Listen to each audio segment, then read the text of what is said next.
2007 dans un format 97 ou 2003.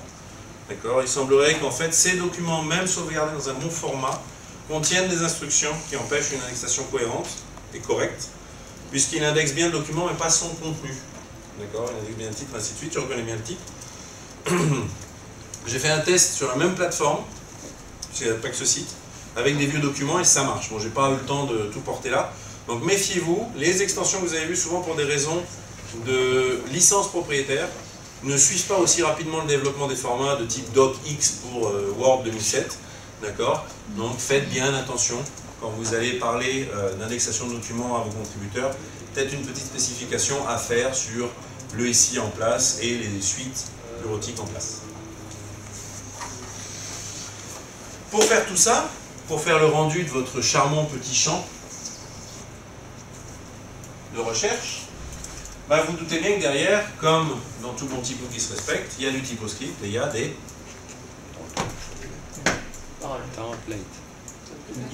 templates, mais un petit peu plus loin peut-être 3 dièses et marqueurs. Marqueurs. D'accord?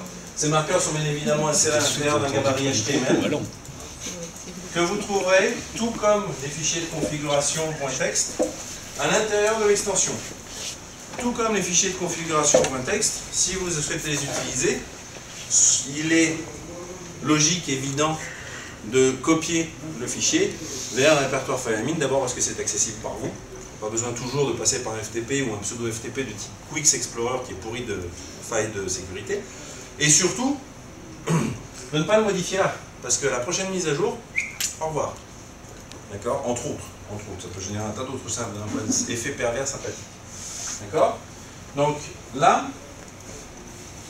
je vous ai mis un petit bout de typoscript tiré directement de ces fameux fichiers .text qu'on trouve dans l'extension, qui, comme vous le voyez, fait un certain nombre de choses. Il fait en premier, à l'intérieur de son objet, plugin DXUnderSearch, la déclaration du positionnement de l'endroit de la location où est son fichier gabarit, HTML ou .tmpl. Il déclare ensuite toute une série de choses visibles, show, donc les règles, comme on disait tout à l'heure, mais toute une autre série de choses. Est-ce que je monte les sections? Est-ce que dans mes résultats, je mets les temps qu'il a mis à m'afficher? Est-ce que je mets des pourcentages de, comment est-ce qu'on dit ça, de pertinence?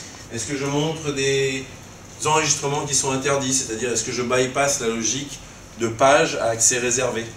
D'accord? Et ainsi de suite. Donc, je ne vous les liste pas tous parce que ce n'est pas le lieu ni le moment, mais sachez que vous retrouverez cette présentation sur le site et que vous trouverez dans toute l'extension IndexSearch installée le petit fichier de configuration typoscript. L'exemple, alors ça, on vous a juste sorti les marqueurs principaux du fichier HTML qui sert de gabarit. On n'a pas tout sorti parce qu'il y en a une bordée. On vous a simplement sorti les marqueurs de début pour vous montrer comment se décomposer ce grand fichier HTML qui sert au templating du moteur de recherche. On a le formulaire. Ne vous étonnez pas, dans le formulaire, vous trouverez l'intégralité des champs de recherche, ceux du moteur réduit, à sa plus simple expression, comme ceux du moteur de recherche, enfin du formulaire de recherche avancé. D'accord? Grâce à une petite variable passée en get dans l'URL, typo, c'est quel champ masqué, quel champ affiché. D'accord? Est-ce que vous allez afficher les règles? Les règles sont pour une marqueur, puisque évidemment elles sont censées être traductibles facilement grâce à Yannick, qui bosse pour vous tous les jours dans la traduction, donc vous pouvez le remercier, lui faire un bis si vous voulez, ça dépend si vous êtes là-bas ou pas.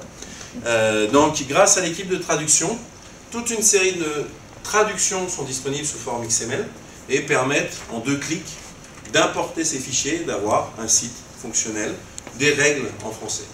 Ceci dit, vous pouvez avoir vos propres règles, parce que vous pouvez très bien avoir détourné le moteur de recherche de son utilisation primaire et avoir dit, ben moi, rechercher par section, par langue, par format document, ça ne m'intéresse pas, je voudrais chercher par profil d'utilisateur connecté. Vous avez fait un petit détournement, un petit peu de PHP, on pouille un peu, on met du typoscript. Vous avez peut-être besoin d'écrire d'autres règles, donc là, vous pouvez les redéfinir.